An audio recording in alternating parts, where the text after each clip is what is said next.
شريك له وأشهد أن محمدا عبده ورسوله اللهم صل وسلم وبارك على نبينا محمد وعلى آله وأصحابه أجمعين. Amma ba'du, ikhwani dan akhwati yang semoga senantiasa dirahmati dan diberkahi oleh Allah Tabaraka wa Ta'ala. Allah Tabaraka wa Ta'ala dalam Al-Quran memerintahkan kita agar kita mengikuti agama Ibrahim alaihi salam dan meneladani agama Ibrahim alaihi wa ala nabiyina salatu wassalam. Allah Tabaraka wa Ta'ala berfirman, "Qul sadaqallah." Katakanlah, wahai Muhammad, telah dibenarkan atau telah benar apa yang difirmankan Allah Tabaraka wa Ta'ala. Fattabi'u millata Ibrahim hanifan, maka ikutilah agama Ibrahim yang lurus. Wa ma kana minal musyrikin, dan dialah tidak termasuk dalam orang-orang musyrik. Dan Allah Tabaraka wa Ta'ala juga menjelaskan bagi kita bahwasannya tidak ada yang membenci atau berpaling dari agama Ibrahim kecuali orang yang bodoh. Kata Allah Azza wa Jalla, "Wa man yarghabu an millati Ibrahim illa man safiha nafsah." Tidak ada yang membenci agama Ibrahim kecuali yang memperbodoh dirinya sendiri. Wa laqad istafaina, dan kami telah memilihnya. Wa laqad istafaina wa innahu fil akhirati laminas salihin, dan dia akan termasuk pada akhirat dalam orang-orang yang saleh. Namun ya ikhwani, wajib atas kita, fardu atas kita dari Allah Azza wa Jalla agar kita mengikuti agama Ibrahim, meneladani millah Ibrahim alaihi salam. Apa itu sifat agama Ibrahim? Apa rukun-rukun agama Ibrahim alaihi salam? Ini wajib. Yani mustahil Allah memerintahkan kita untuk melaksanakan salat dan tidak menjelaskan untuk kita bagaimana melaksanakan salat. Mustahil ini. Faedah dalam syariah, la taklif bimustahil. Tidak ada taklif jika ada mustahil. Tidak ada. Taklif terjatuh jika ada mustahil. Lalu Allah Subhanahu wa Ta'ala mewajibkan atas kita agar meneladani, mengikuti agama Ibrahim. Dan Allah juga mewasafkan, menjelaskan, menggambarkan untuk kita apa itu agama Ibrahim alaihi salam. Apa sifat-sifat agama Ibrahim alaihi salam? Sifat yang pertama ya ikhwani,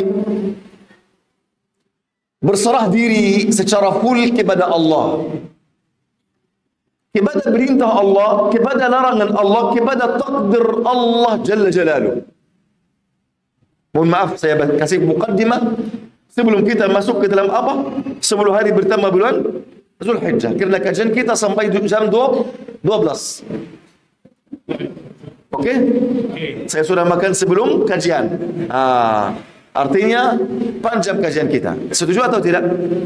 Dan ada hadiah di sini untuk saya insyaallah. Setuju? Mulai? Kasih mukaddimah atau lanjut dalam judul? Antum mau apa? Mukaddimah dulu. Baik, alhamdulillah. Sampai jam 12. Sekarang jam 11. Baik. Apa sifat agama Ibrahim? Sifat yang pertama, berserah diri secara full kepada syariat Allah dan kepada takdir Allah.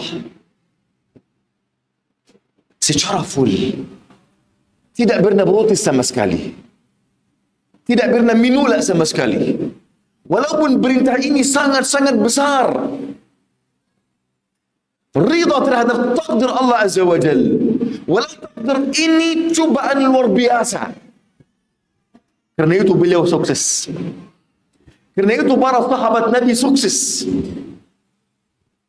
Bayangkan ya ikhwani, bagaimana Nabi Ibrahim berserah diri kepada Allah. Kata Allah Azza wa Jalla, "Idh qala lahu rabbuhu aslim." إذ قال له ربه أسلم. Ingatlah ketika Allah Tuhannya berkata kepadanya, berserah dirilah engkau. Maka Ibrahim menjawab, aku berserah diri kepada Tuhan semesta alam ini. إذ قال له siapa? Rabbuhu. Kita berkata Allah. Kenapa Allah Subhanahu wa taala menggunakan di sini nama Rabb? Karena Rabb yang mengatur segala sesuatu. Rabb, semua perbuatan dunia dan akhirat ini perbuatan siapa? Allah Jalla Jalaluhu. Allah yang menciptakan segala sesuatu. Allah yang memiliki segala sesuatu. Allah yang mengatur segala sesuatu. Allah yang menetapkan segala sesuatu atas engkau. Semua takdir ini ketitipan Allah untuk engkau. Apakah engkau berserah diri kepada Allah atau tidak? Apakah engkau rida terhadap takdir Allah atau tidak? Kebanyakan manusia tidak rida. Allah Subhanahu wa taala mentakdirkan kesempitan atas kita, kita tidak rida. Kita mau apa? Protes. Kenapa Allah menyempitkan atas kita dan melebankan atas orang kafir? Kenapa aku bernama ini? Kenapa tidak nama yang lain? Kenapa aku memiliki orang tua begini? Kenapa tidak orang tua yang sifat yang lain? Banyak protes dalam kehidupan kita tanpa kita sadari. Aslim. Berserah diri engkau kepada Allah.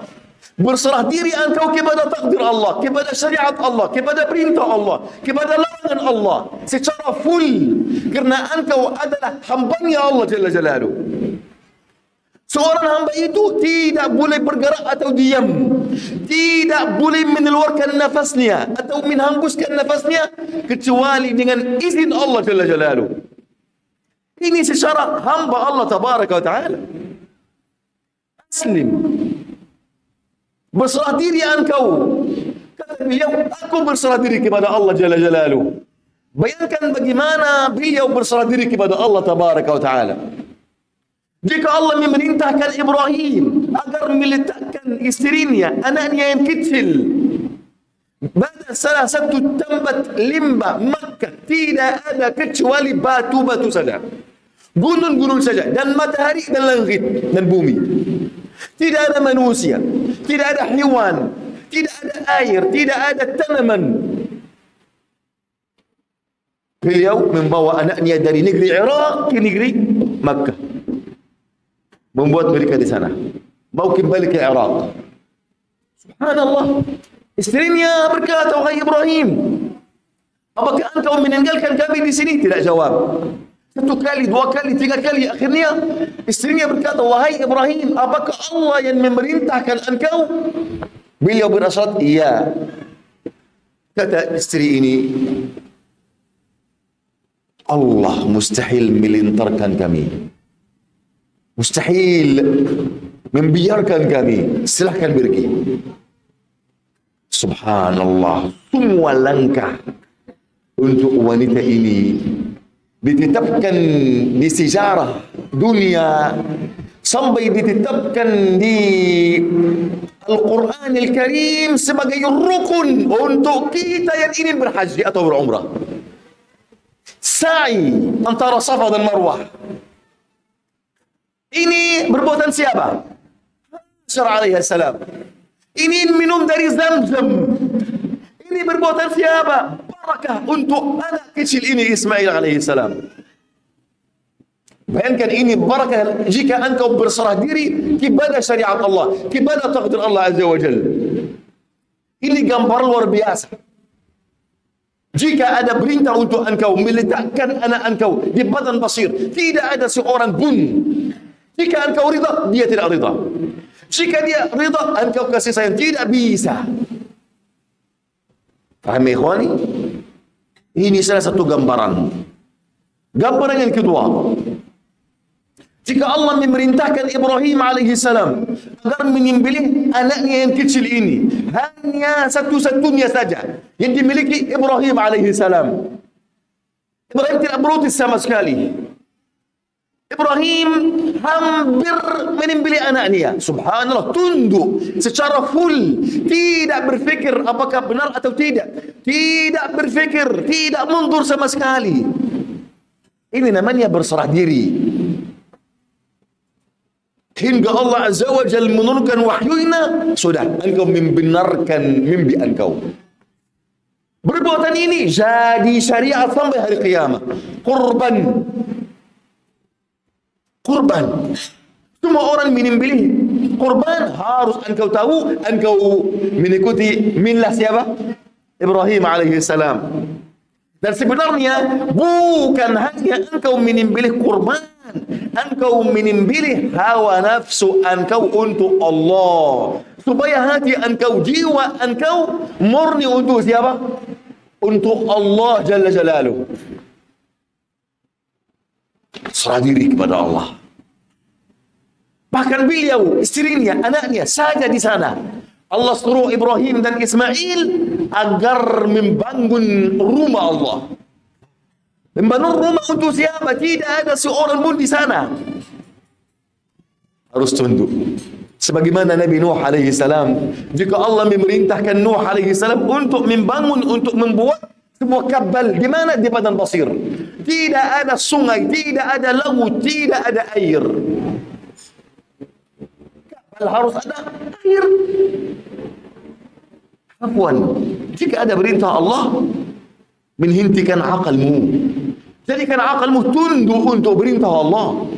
Allah mengetahui, engkau tidak mengetahui. Allah melihat apa yang engkau tidak bisa melihat. Ini ya ikhwani yang kita harus mempelajari. Tunduk secara full kepada perintah Allah, kepada ketitiban Allah Azza wa Jalla. Lalu Nuh alaihi salam membuat kapal besar. Lalu Allah Azza wa Jalla menurunkan air banyak dari langit, mengeluarkan air banyak dari bumi, hingga air itu sudah mencapai puncak gunung-gunung. Allahu Akbar. Gitu ikhwani, kemuliaan Allah untuk wali-walinya jika engkau memuliakan perintah Allah dan syariat Allah Azza wa Jalla. Paham? Lihatlah, Allah memerintahkan Ibrahim untuk berazan. Wa adzin fin nasi bil hajji ya'tuka rijala. Suruhlah manusia untuk berhaji, mereka akan datang banyak sekali. Siapa yang mendengar azan Ibrahim pada saat itu? Tidak ada sama sekali, kecuali istrinya, anaknya. Mana manusia pada saat itu? Tidak ada, ikhwani. Tidak ada. Tapi beliau ada perintah, beliau berazan. Wahai manusia sekalian, marilah untuk berhaji. Sampai hari kiamat, semua para muslimin ingin sekali untuk melaksanakan ibadah haji, membiarkan sekian dan sekian untuk melaksanakan ibadah umrah. Subhanallah, ini barakah perintah siapa? Allah, dan tunduknya siapa? Ibrahim alaihi wa ala nabiyina sallallahu alaihi wasallam.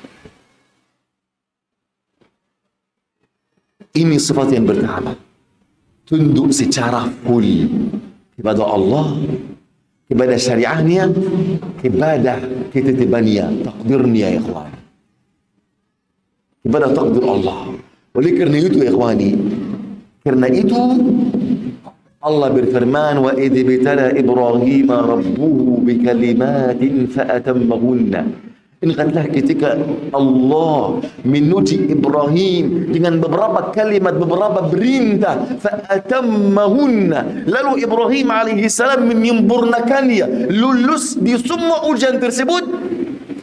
Apa balasan Allah? Qala inni ja'iluka linnasi imama. Kata Allah, aku menjadikanmu wahai Ibrahim pemimpin untuk seluruh manusia. Seluruh manusia ini sampai hari kiamat, semua orang berhaji berumrah, semua berbuatan haji dan umrah. Ini berbuatan siapa? Ibrahim. Semua ini berbuatan Ibrahim alaihi salam. Tawaf. Siapa yang bangun Ka'bah? Ibrahim alaihi salam. Siapa yang pertama kali tawaf? Ibrahim alaihi salam. Siapa yang sa'i antara Safa dan Marwah? Ibrahim dan istrinya alaihi salam. Siapa yang melemparkan batu? Ibrahim alaihi salam. Siapa yang berkorban? Ibrahim alaihi salam. Semua perbuatan ini agar engkau mengingat siapa? Ibrahim alaihi wa ala nabiyina sallallahu alaihi wasallam. Kenapa? Dia jadi pemimpin untuk seluruh manusia karena beliau tunduk berserah diri kepada Allah Jalla Jalaluhu, menyempurnakan semua ujian engkau. Saya bertanya sekarang, apa kabar ujianmu? Apa kabar jiwamu? Bagaimana kondisi engkau dalam setiap ujian, di hadapan setiap penderita? Apakah engkau rela atau tidak? Apakah engkau protes atau menerima?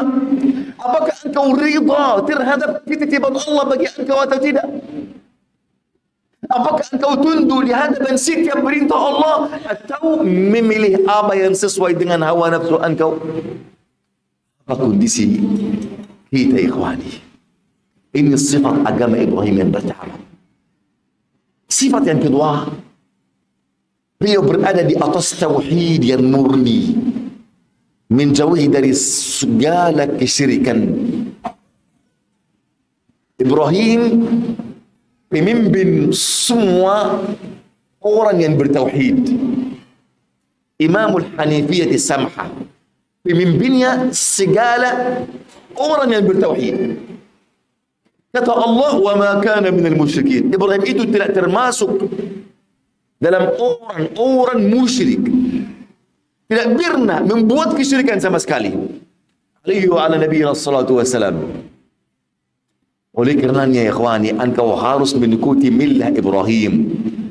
Harus mewujudkan tauhid kepada Allah. Tauhid di dalam hati engkau. Tauhid di dalam niat engkau. Memurnikan, membersatukan semua tujuan engkau hanya kepada Allah. Ibadah engkau hanya kepada Allah Jalla Jalaluhu. Untuk wajah Allah Tabaraka wa Ta'ala. Sembelihan engkau, ibadah engkau, kehidupan engkau, kematian engkau harus untuk siapa? Allah. Untuk wajah Allah saja. Ini perlu perjuangan luar biasa. Perlu engkau tahu apa artinya tauhid, bagaimana mewujudkannya, bagaimana mempraktik perkara tauhid, bagaimana tauhid ini nampak di dalam setiap kondisi dan situasi, dalam setiap langkah, dalam setiap amalan secara zahir dan batin. Bagaimana engkau menjauhi dari kesyirikan. Ini perlu perjuangan ya ikhwani. Bayangkan semua ini untuk Ibrahim. Dan Ibrahim alaihi salam berdoa, bermohon kepada Allah Azza wa Jal agar Allah melindungi beliau dari kesyirikan.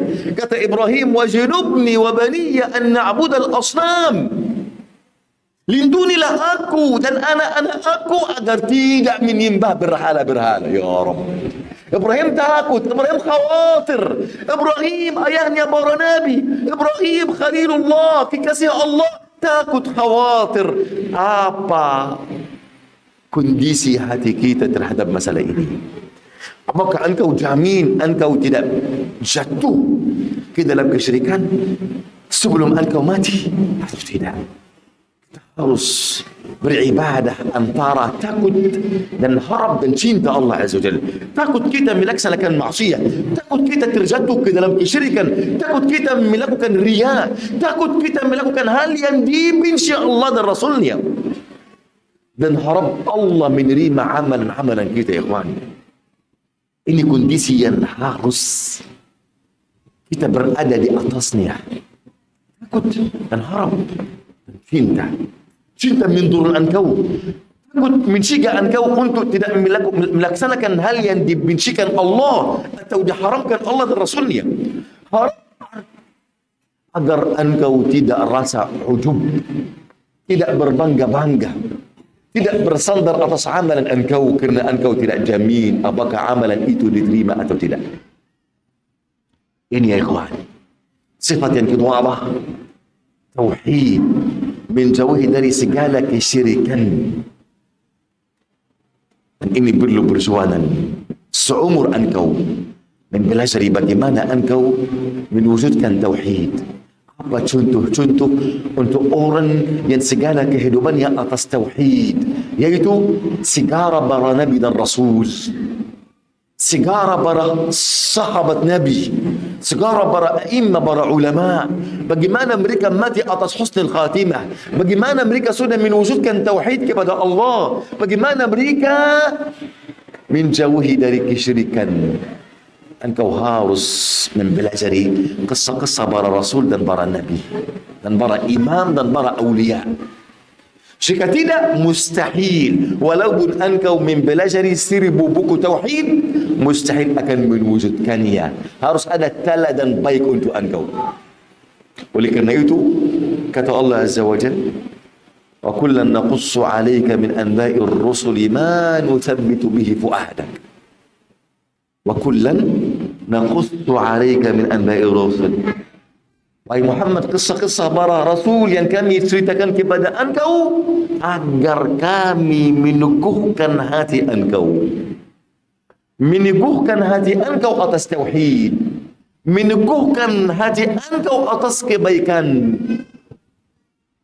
Wa ja'aka fi hadhihi al-haqq. Dan telah datang dalam kisah-kisah itu kebenaran, pelajaran berkatan bagi siapa ya Allah? Bagi orang yang beriman. Barang siapa yang ingin kebenaran, barang siapa yang ingin beringkatan, barang siapa yang ingin belajar, hanya berada di dalam kisah-kisah para rasul. Ini yang kedua. Sifat yang ketiga, ikhwani, adalah jihad fi sabilillah. Bukan jihad fi sabilillah saja. Jihad fi sabilillah sebagaimana mestinya. Dengan jihad yang sebenar-benarnya. Bayangkan ini. Bukan hanya berjihad fi sabilillah saja, bukan. Tetapi berjihad fi sabilillah yang sebenar-benarnya. Bayangkan, berjuang dengan perjuangan yang luar biasa. Dan berjihad fi sabilillah pun jihad fi sabilillah, apa ya ikhwani? Ada hadiah. Yang pertama, apapun syaknya jihad fi sabilillah. Apa jenisnya jihad fi sabilillah? Ada 2 soal. Soal yang pertama, apa pun syaknya? Siapa yang tahu? Ada hadiah. Jika tidak ada jawab, ana yang ambil hadiah ini. Silakan. Menegakkan kalimat Allah. Menegakkan kalimat Allah. Menegakkan kalimat Allah. Silakan. Wa iyyakum. Salah.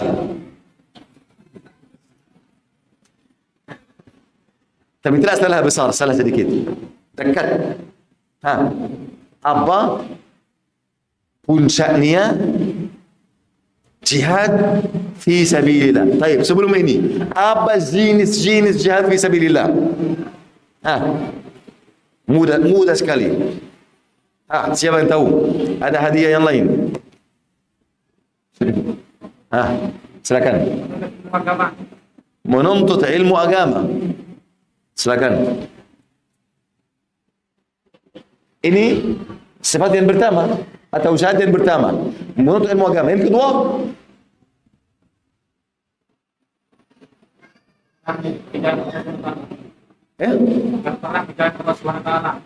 berperang fi sabilillah. Yang ketiga, yang pertama syahadat ilmu, yang kedua syahadat orang musyrikin kufar. Yang ketiga, siapa yang tahu yang ketiga? Sering ada dalam ayat Al-Quran.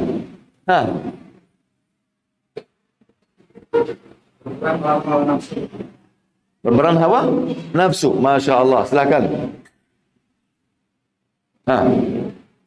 Jihadun nafs. Jihadun nafs. Yang keempat. Yang pertama jihad ilmu. Yang kedua jihad orang musyrikin. Yang ketiga jihad nafsu. Yang keempat yang keempat mudah sekali. Ada hadiah. Masya Allah, habis hadiah. Anda tidak akan dapat hadiah. Yang keempat, siapa yang tahu? Akhwat, ada yang tahu?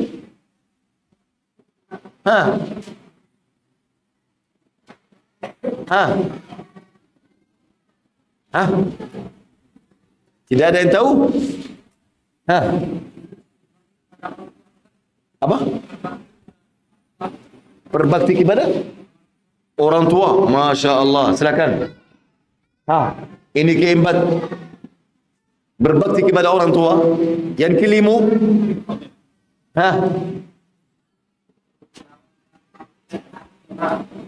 hawa nafsu, masuk. Silakan supaya tidak habis hadiah ya kawan. Jihad yang utama juga jihad harta. Sering Allah menggabungkan antara jihad harta dan jihad nafsu. Wajahidu bi amwalikum wa anfusikum. Berjihadlah, berjuanglah dengan harta kalian dan jiwa kalian. Dan sering Allah mendahului jihad dengan harta daripada jihad dengan nafsu. 5 ayat dalam Al-Quran Allah mendahului jihad dengan harta daripada jihad dengan nafsu. Dan nafsu di sini artinya dengan nafsu, hawa nafsu dan dengan kufar. Yang sebelumnya jihad dengan harta. 1 ayat saja Allah mendahului harta nafsu dalam sebelum harta. 5 ayat harta sebelum nafsu. 1 ayat saja nafsu sebelum harta. Di antara sifat agama Ibrahim ya ikhwani, jihad fi sabilillah dengan jihad yang sebenar-benarnya. Dengan jihad yang sebenar-benarnya. Kata Allah Azza wa Jalla, wajahidu fillahi haqqa jihadi. Berjihadlah kalian dengan jihad yang sebenar-benarnya. Huwa astafakum. Allah lah yang memilih kalian. Ma ja'ala alaikum fid dini min haraj. Allah tidak menjadikan kesukaran, kesulitan bagi kalian di dalam agama kalian. Agama ini sangat mudah. Allah tidak menjadikan salat ini 50 fardu, 5 fardu saja. Allah tidak menjadikan setiap tahun harus kita berhaji 1 kali seumur dan untuk yang mampu. Allah tidak menjadikan puasa ini setiap tahun atau setiap bulan, hanya 1 bulan saja setahun. Faham? Allah tidak menjadikan zakat untuk setiap harta, harus ada nisab dan haul. Mudah sekali. Kemudian kata Allah, millata abikum Ibrahim. Demikianlah agama nenek moyang kalian Ibrahim alaihissalam. Artinya agama Ibrahim apa ya ikhwani?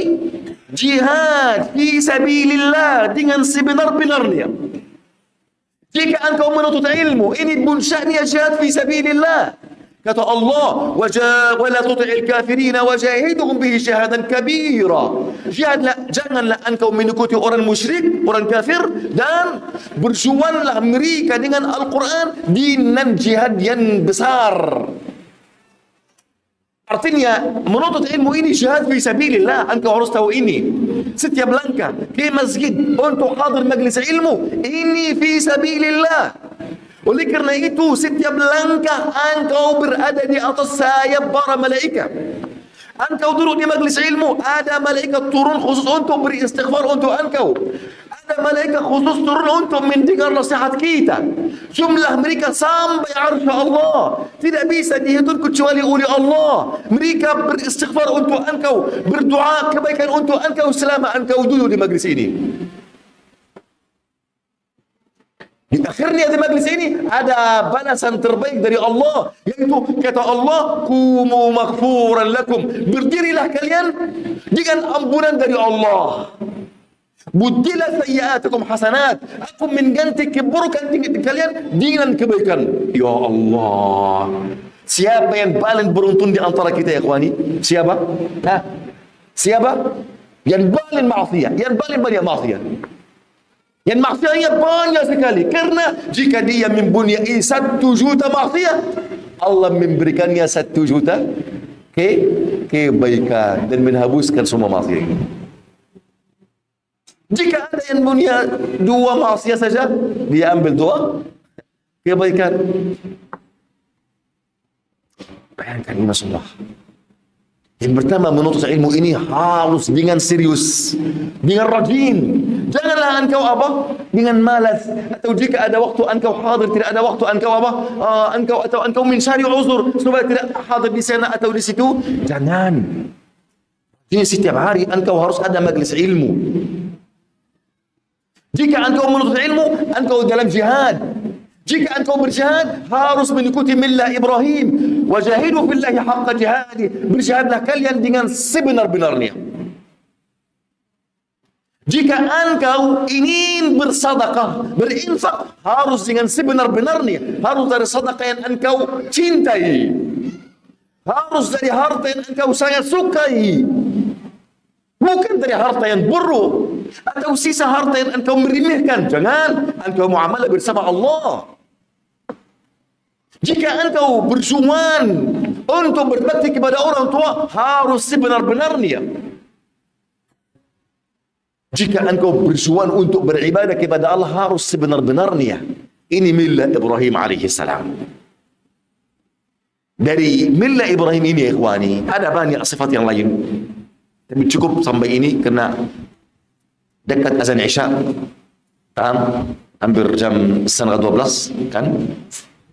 Lalu ada apa ya ikhwani di bulan Zulhijjah? Dan kenapa saya membuat muqaddimah ini? Karena engkau berada sekarang di zaman yang sangat terbaik.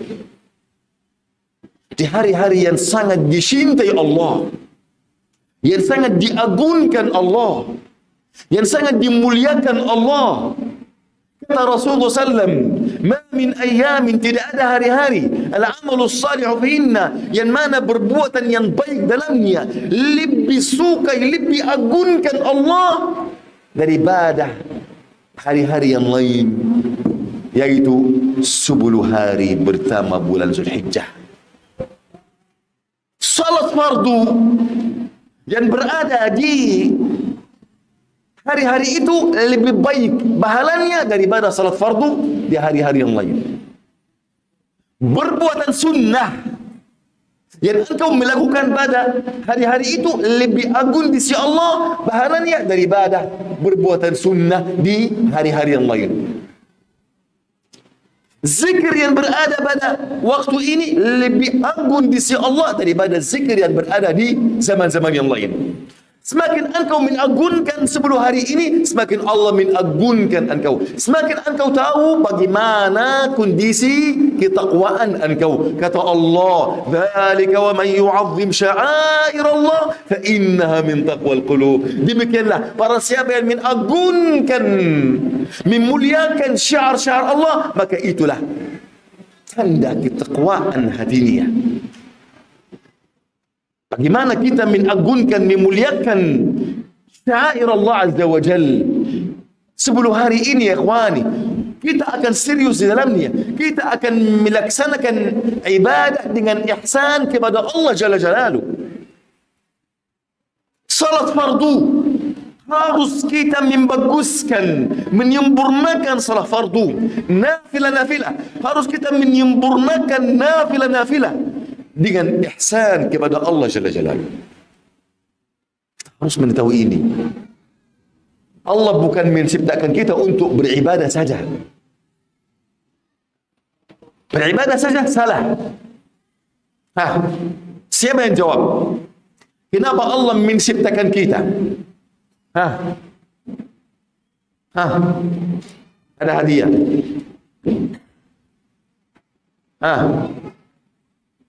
Kenapa Allah menciptakan kita? Beribadah saja? Akhwat mau jawab, silakan akhwat. Ana tidak dengar. Untuk beribadah kepada Allah saja salah. Silakan. Apa? Mau tauhid masuk ke dalam ibadah. Makna ibadah tauhid.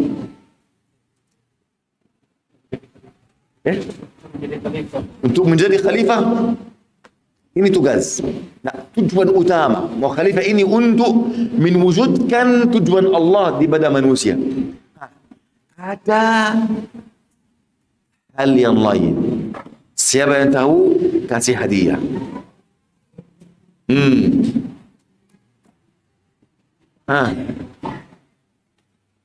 Silakan ingin jawab.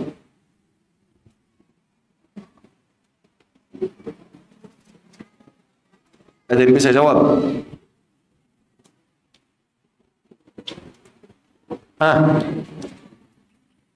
Siapa yang tahu? Untuk menambahkan syariat. Salah. Apa tujuan utama Allah mewujudkan kita di dunia? Tidak ada yang bisa jawab. Termasuk dalam jawaban ibadah. Tapi ibadah saja tidak.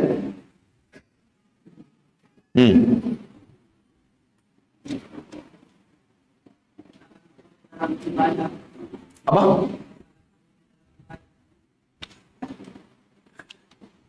Makna ibadah, yani tauhid Allah Azza wa Jalla. Siapa yang bisa tahu?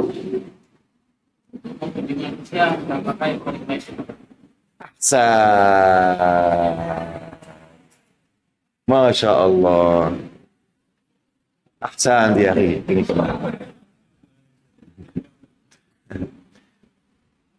Allah tabaraka wa ta'ala berfirman, Alladhi khalaqal mauta wal hayata liyabluwakum ayyukum ahsanu amala. Allah yang menciptakan kehidupan dan kematian agar menuji kalian siapa di antara kalian yang lebih ahsan, lebih afdal, lebih terbaik amalannya. Bukan hanya siapa yang beramal, bukan hanya siapa yang beribadah, tetapi siapa yang lebih terbaik amalannya, lebih ahsan amalannya. Itu dalam makna ihsan. Inna ja'alna ma'alal ardi zinatan laha. Kami menjadikan apa yang berada di atas bumi, apa aja berada di atas bumi, perhiasan baginya. Kenapa ya Allah? Liyabluwakum ayyukum ahsanu amala. Agar menuji kalian siapa di antara kalian yang lebih ahsan amalannya. Lebih ahsan salatnya, lebih ahsan doanya, lebih ahsan zakatnya, lebih ahsan sedekahnya, lebih ahsan ilmunya, lebih ahsan dakwahnya. Paham ya ikhwani? Kau harus tahu ini. Harus berlumba-lumba. Siapa yang lebih ahsan amalannya? Oleh kerana itu ikhwani, sebelum hari ini kita harus berjuang dengan yang sebenar-benarnya untuk Allah Azza wa Jalla. Tidak ada amalan lebih terbaik daripada amalan jika fardu yang sangat terbaik yang kita melaksanakannya di dalam 10 hari ini. Jika ada sunnah yang sangat terbaik yang kita melaksanakannya di dalam 10 hari ini. Faham ya ikhwani? Kata para sahabat, ya Rasulullah, walal jihadu fi sabilillah. Sekalipun jihad fi sabilillah.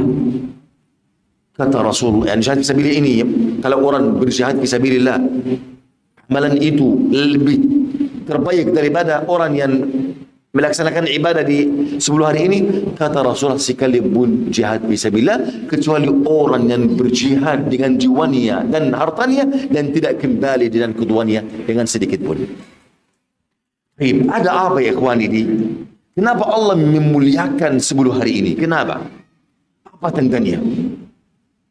Yang pertama, Allah menyempurnakan agamanya untuk kita di 10 hari ini, di hari Arafah, harian 10, harian 9. Allah menyempurnakan agama Islam. Ada seorang Yahudi datang kepada Rasul, kepada Umar bin Khattab, berkata, ya Amirul Mukminin, ada salah satu ayat dalam kitab kalian, dalam Al-Quran, turunkan kepada atas kalian. Jika diturunkan atas kita kaum Yahud, kita menjadikan hari itu hari raya. Kata Umar, ayat apa? Lalu orang Yahudi itu membaca firman Allah, "Al-yawma akmaltu lakum dinakum." Hari ini aku menyempurnakan agama kalian. Wa atmamtu alaikum ni'mati.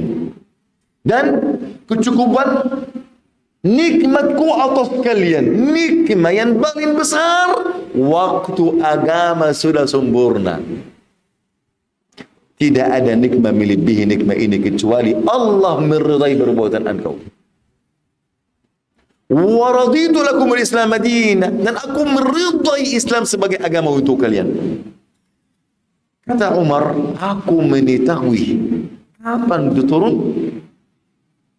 waktu apa dan hari apa. Itu turun waktu hari Arafah, ba'd asar. Paham? Ini peristiwa yang pertama dalam 10 hari ini, ya kawan. Allah menyempurnakan agama.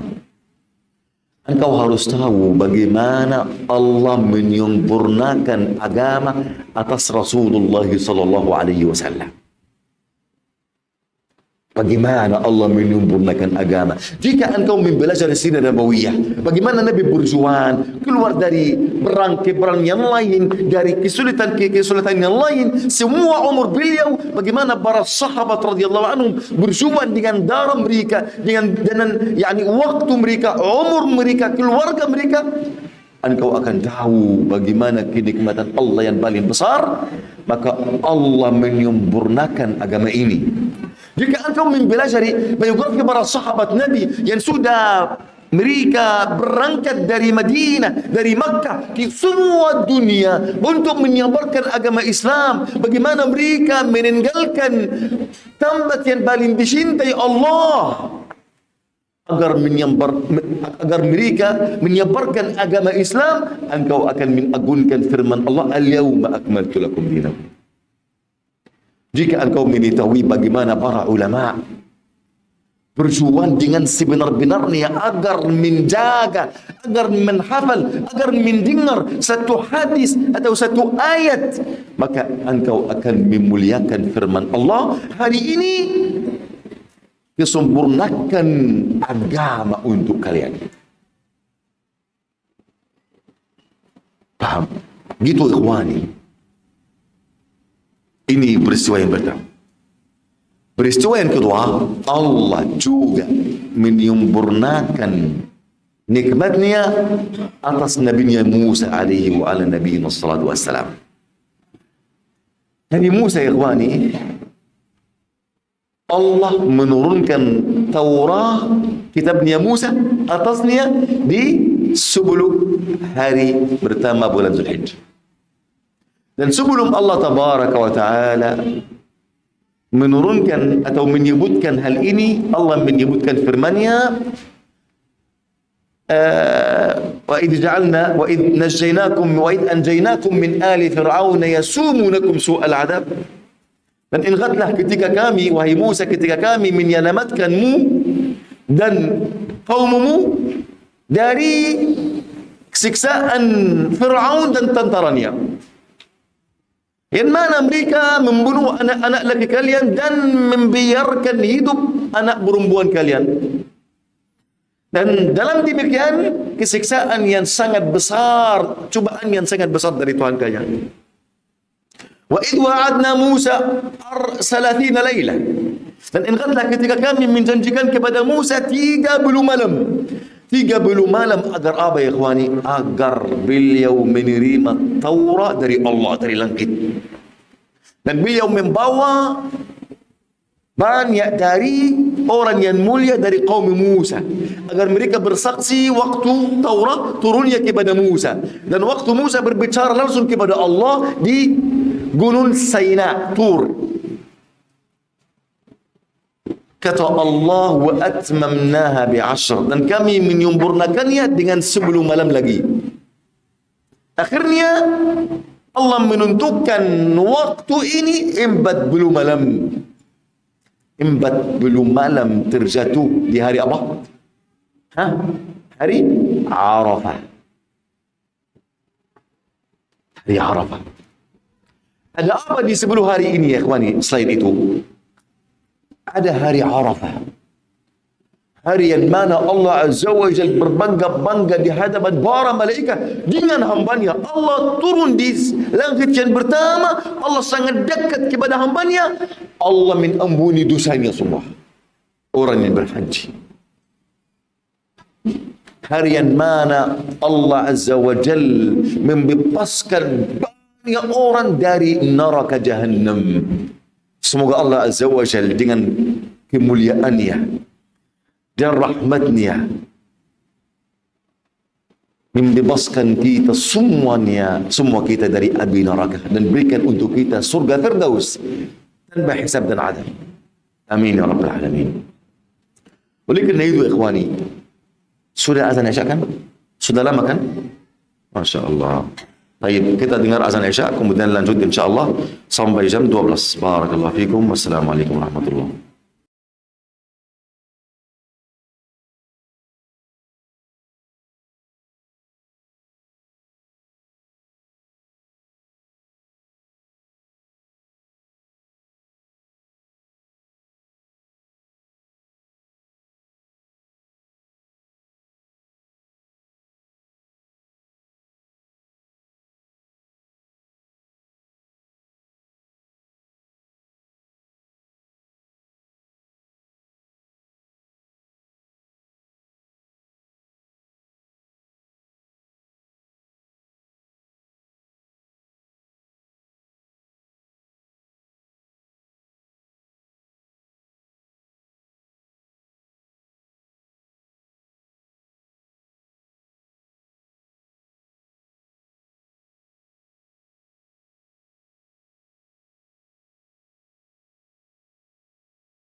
Alhamdulillahi Rabbil Alamin.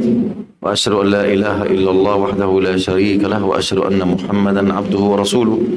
Allahumma salli wa sallim wa barik ala nabiyyina Muhammad wa ala alihi wa ashabi ajma'in. Amma ba'du. Ikhwani dan akhwati yang semoga senantiasa dirahmati dan diberkahi oleh Allah tabaraka wa taala. Apa yang kita harus melakukan untuk 10 hari ini, ikhwani, ibadah yang sangat utama setelah melaksanakan fardu dengan sebaik-baiknya adalah ibadah zikir. Ibadah zikir.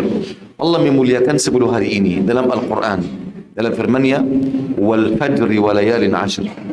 Demi fajr dan demi 10 malam.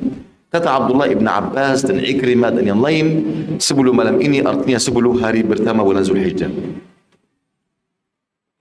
Dan Allah Azza wa Jalla berfirman, wa yadhkuru ismallahi fi ayyamin ma'lumat. Dan agar mereka menyebut nama Allah pada hari-hari yang tertentu. Kata ahli tafsir, itu hari 10 hari pertama bulan Zulhijjah. Kemudian hadis riwayat Ahmad, tidak ada hari-hari yang amalan yang kebajikan lebih terbaik, lebih diagungkan Allah daripada hari-hari itu. Fa aksiru fihinna min at-takbir wa at-tahlil wa at-tahmid. Maka berbanyaklah dalamnya dengan takbir dan tahmid dan tahlil. Dan kata Yazid bin Abi Ziyad, aku melihat Al-Fudail bin Iyad dan Mujahid bin Jabr dan Abdurrahman bin Abi Layla dan yang lain dan fuqaha ahli Madinah, mereka bertakbir, bertahmid, bertahlil di 10 hari pertama bulan Zulhijjah. Ibadah yang paling utama ibadah zikir.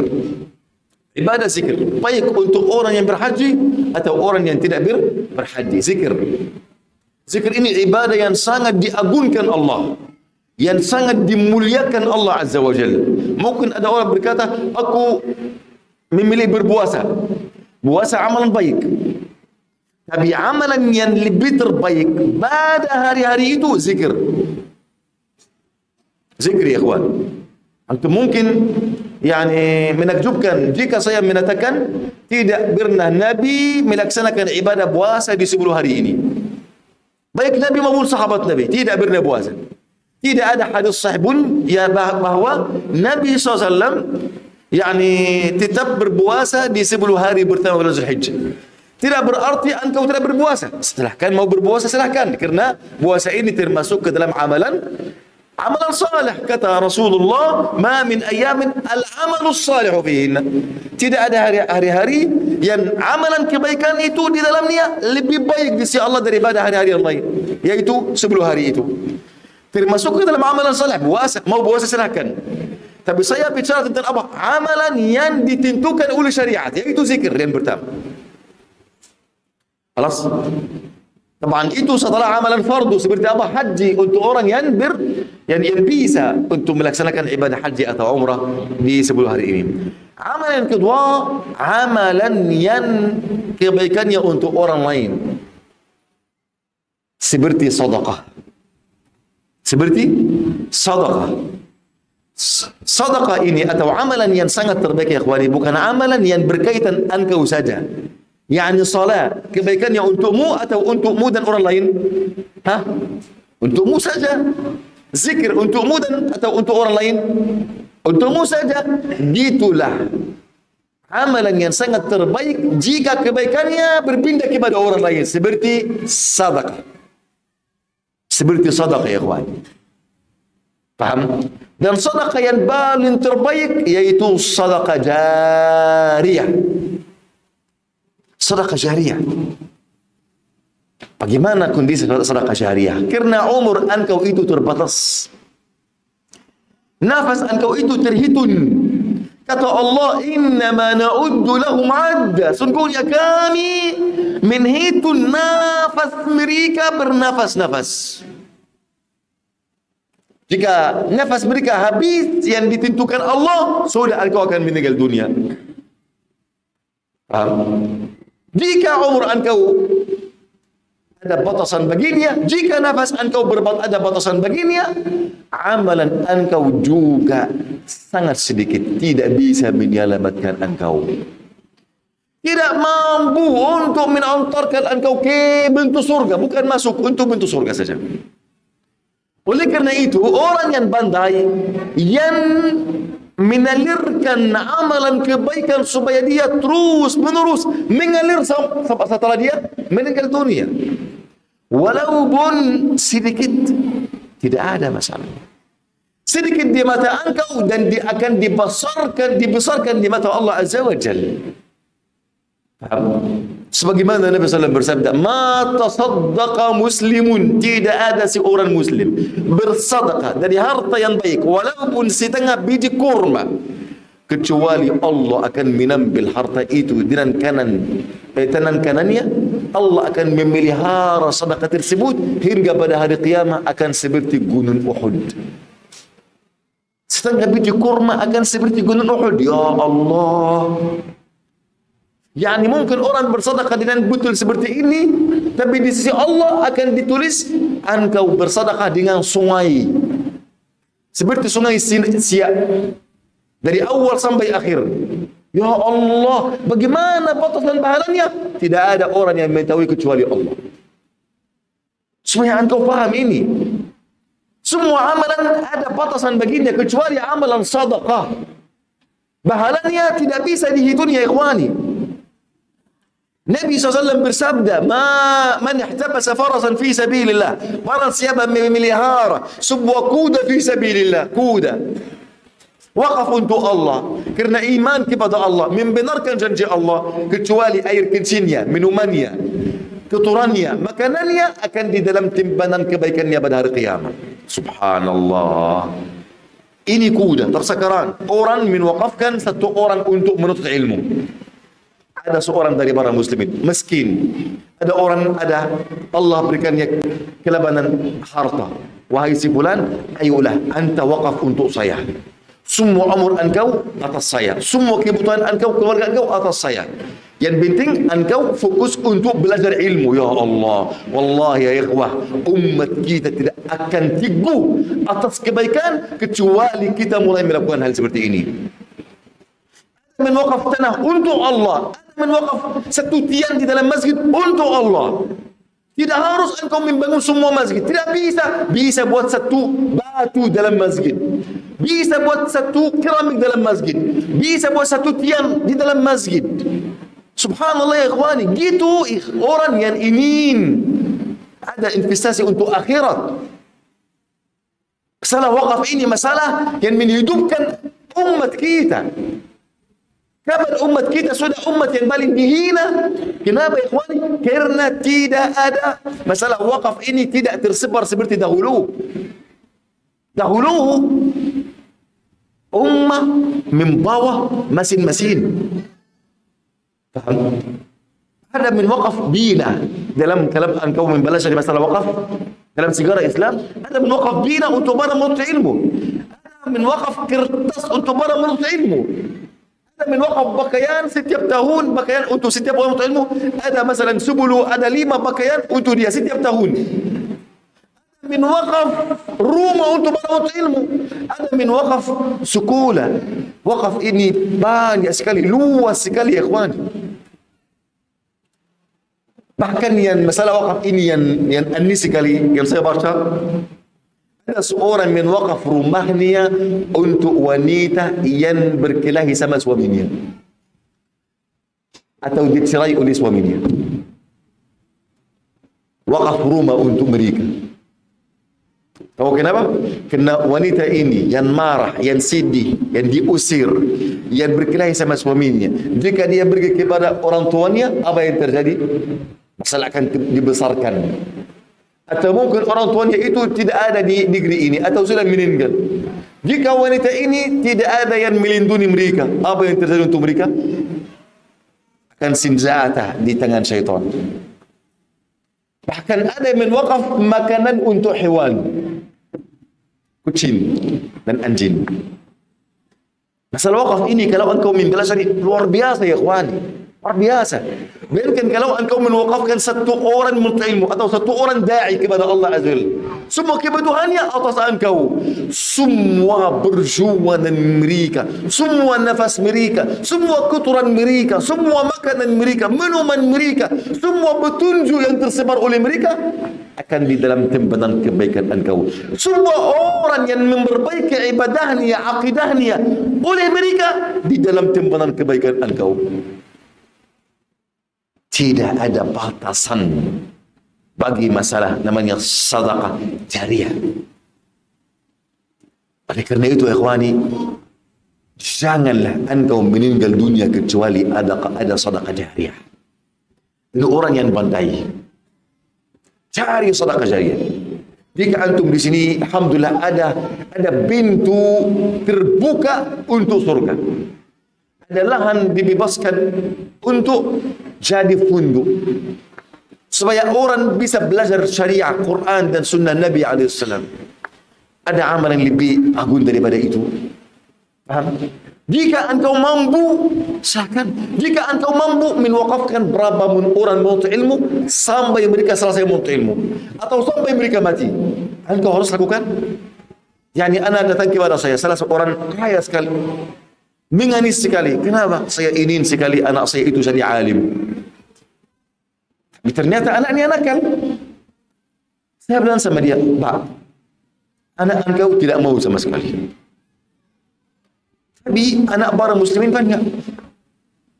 Jadi engkau ingin anakmu khusus supaya engkau nanti berbangga, anak saya jadi alim. Jika engkau ingin pahala, engkau bisa dapat pahala bahkan lebih banyak daripada yang engkau ini. Bisa engkau menwakafkan 10 orang atau 1 orang dari para muslimin yang tidak mampu untuk mereka mempelajari ilmu. Mereka yang pintar, engkau memilih mereka dan engkau memelihara mereka sampai mereka selesai. Engkau akan dapat pahala sempurna. Salah sedekah, ikhwani, amalan yang sangat-sangat terbaik. Paham, ikhwani? Semoga Allah Azza wa Jalla menjadikan ini agar kita rajin di dalam masalah ini. Sedekah yang utama, sedekah jariah. Semua amal anak Adam akan terputus jika dia meninggal, kecuali ada sedekah jariah, ada anak saleh, ada ilmu yang bermanfaat dari beliau. Dan ilmu yang bermanfaat, anak saleh, sedekah jariah ini terkumpul jika engkau menwakafkan seorang bisa menuntut ilmu untuk menyebarkan ilmu. Subhanallah. Semoga Allah Azza wa Jalla berikan kemampuan untuk kita bisa melakukan hal seperti ini. Baik, ikhwani, amalan yang berikutnya di 10 hari ini ibadah kurban. Ibadah kurban. Setelah ibadah kurban juga ibadah silaturrahim. Ibadah silaturrahim dan ibadah kurban.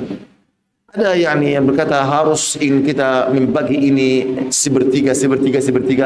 Sebenarnya tidak ada dalil yang berkata harus kita membagi kurban sepertiga. Tidak ada dalil sama sekali. Paham? Ini ijtihad dari sebagian ulama. Yang penting dari masalah kurban, engkau pilih. Engkau makan keluarga engkau dan berikan makan untuk. Kata Allah Azza wa Jalla, "Fa'at'imu minha, fakulu minha wa at'imul al-qani'a wal mu'tar." Kulu minha, makanlah dari kurban engkau. خلاص. Wa at'imul qani'a wal mu'tar.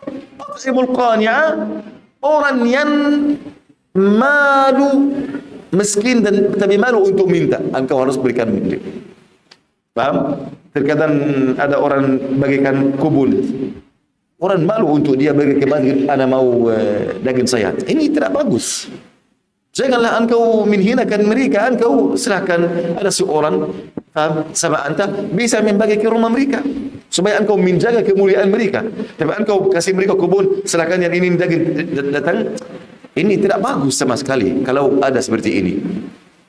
Fa'at'imul qani'a, berikanlah makanan untuk qani'. Qani' itu orang yang miskin tapi dia malu, dia mustahil dia minta. Wal mu'tar, yaitu apa? Orang yang meminta daging dari engkau. Paham? Ini saja. Tapi untuk membagi sepertiga-sepertiga tidak ada dalil sahih dari masalah ini. Faham? Baik. Kemudian silaturrahim. Kenapa silaturrahim ya ikhwani? Karena silaturrahim ini jika engkau menyambung silaturrahim, Allah menyambung antara engkau dan Allah Azza wa Jalla. Allah berikan taufik untuk engkau. Barakah dalam rezeki engkau, barakah dalam umur engkau, barakah dalam perbuatan engkau. Faham ya ikhwani? Kemudian hal yang sangat agung juga dalam 10 hari ini doa kepada Allah Azza wa Jalla. Doa. Karena doa termasuk ke dalam ibadah. Bahkan doa huwa ibadah. Doa itu adalah ibadah kepada Allah Azza wa Jalla. Engkau doa. Dan janganlah engkau menutupi pintu-pintu langit dengan maksiat. Dan engkau apa?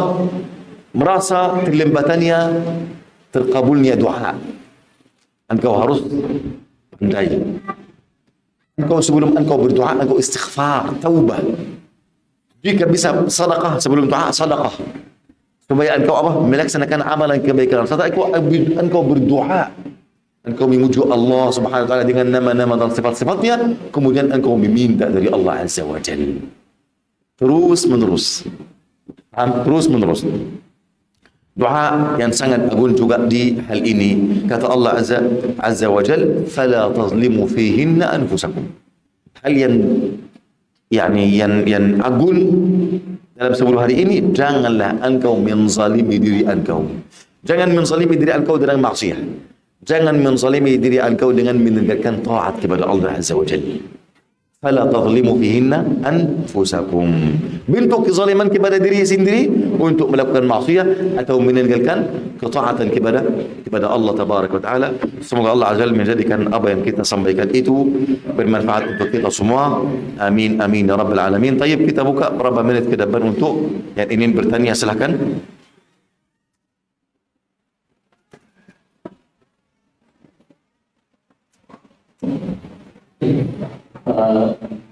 Kita mempertahankan muslimin dan muslimat yang ibadahnya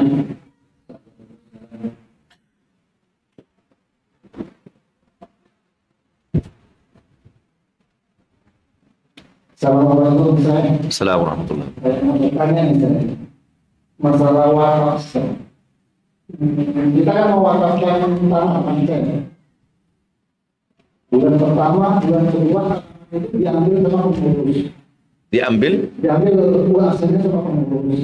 Diambil sama Pengurus yang ngurus wakaf. ya, diambil oleh mereka. Nah, jadi bulan ketiga dalam uangnya dan seterusnya nggak diambil lagi sih. Jadi hasilnya itu kita makan lagi boleh nggak? Maksud menwakafkan hasil tanah. Iya, mesti kita mewakafkan hasil tanaman itu. Tanah ini ada masa dan sawit. Iya. Menwakafkan buah sawit. Pohon sawit. Pohon sawit. Menwakafkan pohon ini untuk Allah Azza wa Jalla. Iya. Lalu penerus ambil. Diambil buahnya hasilnya dijual untuk dilakukan mewakafkan untuk segala masjid pondok. Iya. Lalu dia 1 bulan 2 bulan tidak ambil. Nah, bulan ketiga, keempat, kelima dan seterusnya tahu nggak? Hasilnya itu boleh kita ambil lagi untuk kita makan. Tidak. Engkau sudah menwakafkan ini untuk Allah. Tidak boleh engkau kembali paham dalam masalah ini, karena ini tidak sudah keluar dari milik engkau. Sudah milik Allah Azza, milik masyarakat. Lalu jika dia tidak ambil, kalau ada orang bisa menambil ini, kemudian engkau buat dalam salah satu masjid atau sekolah atau apa aja untuk Allah Azza wa Jal, bikin dan kasih gaji untuk orang yang penurus. Wallahu a'lam. Nah. Baik. kemudian kita lihat ke ibu-ibu, jika ada pertanyaan silakan. Ada ibu?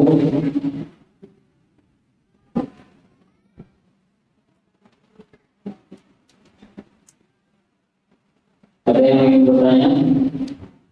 Berikan apa? Jika tidak ada, Apa? Ada. Silakan. silakan. Assalamualaikum Ustaz. Assalamualaikum warahmatullahi wabarakatuh. Mau bertanya apa boleh menggabungkan niat sholat sunnah seperti niat sholat dahulu dengan sholat panggilan? Apa? Itu aja. Apa? Menggabungkan niat Min apa? menggabungkan Niat. dengan satu niat dua Boleh kita menggabungkan niat untuk melaksanakan amalan sunnah? Seperti apa? Yani, ana mau tahu seperti apa menggabungkan niat. Harus menjelaskan. Yani, misal supaya faedah akan luas. Boleh saya menggabungkan berapa niat untuk salah satu amalan sunnah, berapa amalan sunnah? Seperti orang ingin kurban dan belum akikah. Bikin satu kurban dan akikah di satu sembelihan. Ada salah satu domba, dia ada niat kurban dan niat akikah. Boleh atau tidak? Tidak boleh. Kenapa? Karena sebab kurban beda sama sebabnya akikah. Tidak boleh menggabungkan. Paham? Tahu seperti apa? Seperti ada hutan. Orang menambil hutan dari engkau masalah 1 juta. Setelah 1 bulan menambil hutan lagi 1 juta. Boleh engkau bayar 1 juta saja berkata ini niat untuk 2 juta. Saya boleh? Sama. Jika sebab amalan yang pertama dalam kedua beda, paham? Tidak boleh menggabungkan. Tidak boleh menggabungkan. Wallahu a'lam. Nah. silakan dari Imam.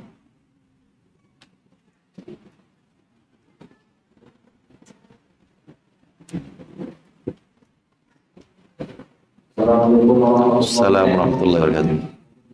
Mengenai hari Jumat besok kan kita insya Allah itu di hari bulan Jemaah. Iya. Bulan juga hari Jumat itu ya. Ya. Mungkin kita bisa menjelaskan mengenai di khutbah itu ada 2 bagian. Kewajiban sholat satu akan gugur. Teman penjelasannya mungkin saya bisa jelasin mengenai. Baik, Jamil. Jika salat Jumat digabungkan sama salat Id, salah satu hari ada salat Id, salat Jumat, apakah gugur salah satunya atau tidak? Ada khilaf antara ulama.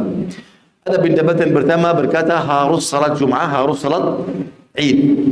Bahkan salat Jumat wajib, salat Id ada khilaf apakah dia wajib atau sunnah muakkadah. Atau sunnah muakkadah. Baik, jika ada khilaf dalam satu hal untuk salat Id. Salat Id bisa menjatuhkan Jumat? Mustahil. Apalagi tidak ada hadis sahih sama sekali yang berkata Nabi SAW pernah melaksanakan salah satu hal dari keduanya. Dan sudah pernah Nabi ada salat Jumat dan salat Id, Nabi salat keduanya. Dan tidak membuat keringanan untuk orang yang ini tidak mau salat Jumat, silahkan. Tidak ada hadis sahih. Paham? Ini pendapat yang pertama, harus salat Jumat, harus salat Id.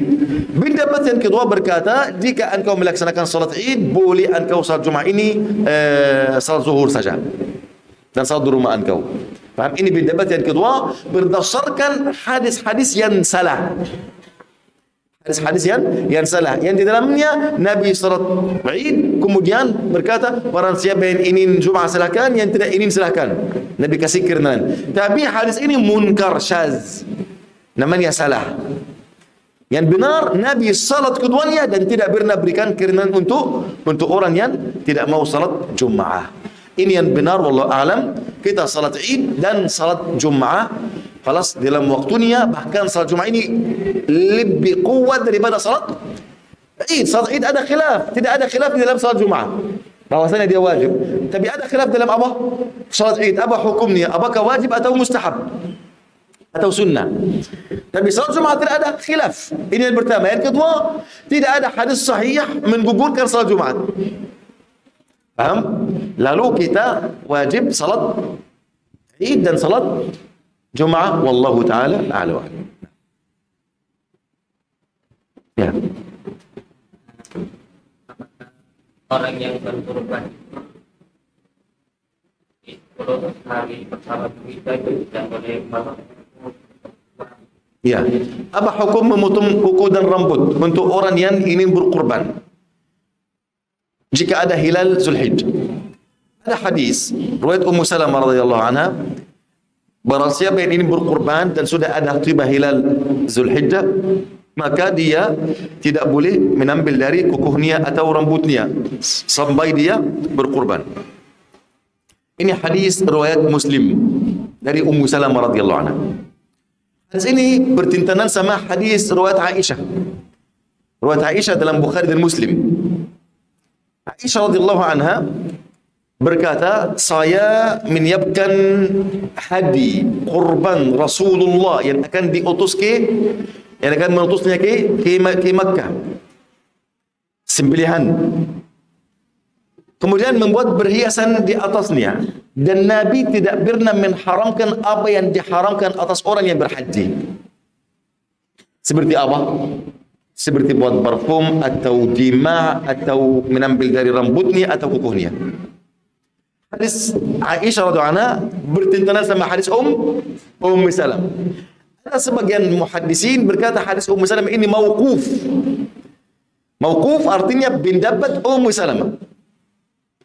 Ada muhaddisin Allah berkata bahkan ini hadis marfu' sabda Nabi SAW. Paham? Lalu sebagian fuqaha berkata dari hadis Ummu Salamah dan dari hadis Aisyah anha artinya ini hanya makruh saja. Hukumnya apa? Makruh, bukan haram. Bukan haram. Yani orang yang ingin berkurban, jika dia menambil dari kuku atau dari rambut, apakah kurbannya batal? Tidak batal. Kurbannya sah. Kurbannya sah. Tapi dia melakukan amalan yang makruh saja. Ini pendapat sebagian ulama. Pendapat yang lain berkata haram berdasarkan hadis siapa? Ummu Salamah. Pendapat yang ketiga berkata apa? Mubah. Boleh kita memotong kuku dan rambut. Paham? Pendapat yang ketiga. Karena kekuatannya hadis Aisyah daripada hadis Ummu Salamah. Hadis Aisyah lebih kuat.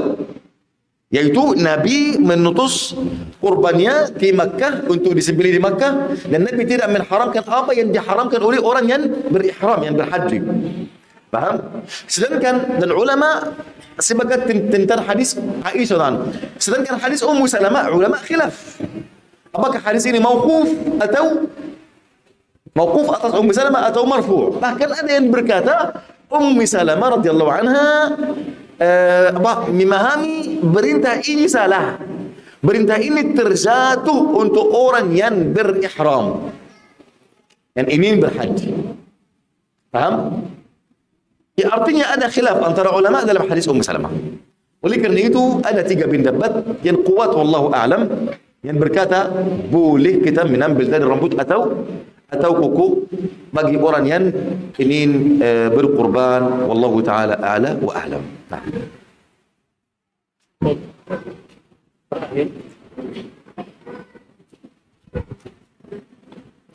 Terakhir untuk ummahat, satu kali lagi setelah itu kita tutup.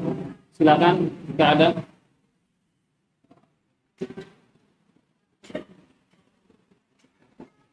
Dari ummahat ada? Kalau tidak ada kita tutup.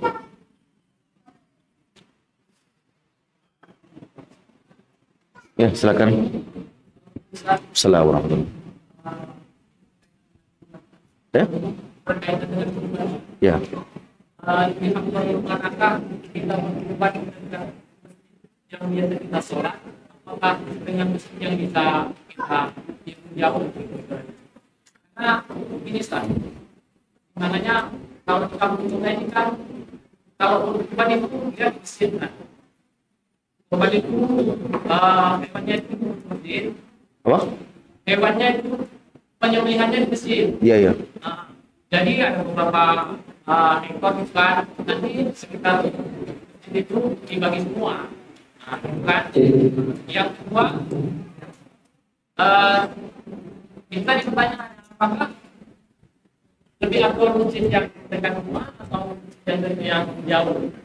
Karena yang namanya masjid jauh kita berbuat yang jauh, kita beranggapan daging kita akan dimakan dengan ibaratnya bergerakkan dengan orang soleh.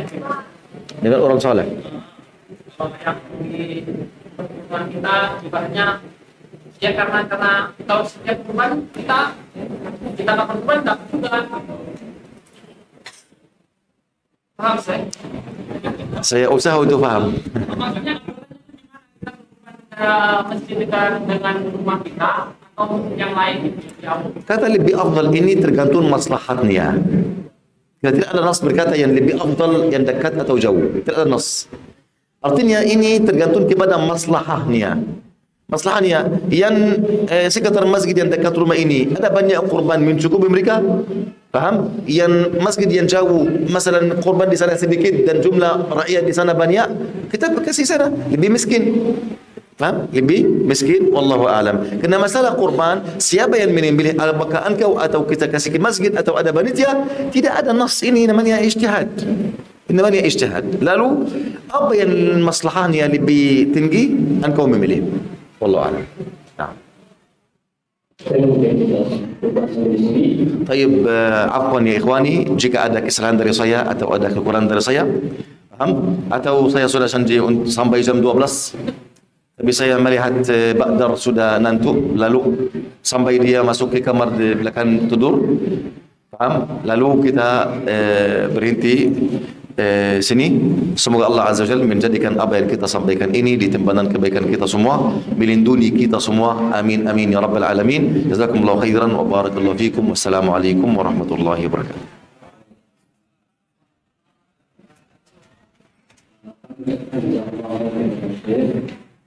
Ilmu yang sudah diberikan kepada kami, jika kaum yang sunat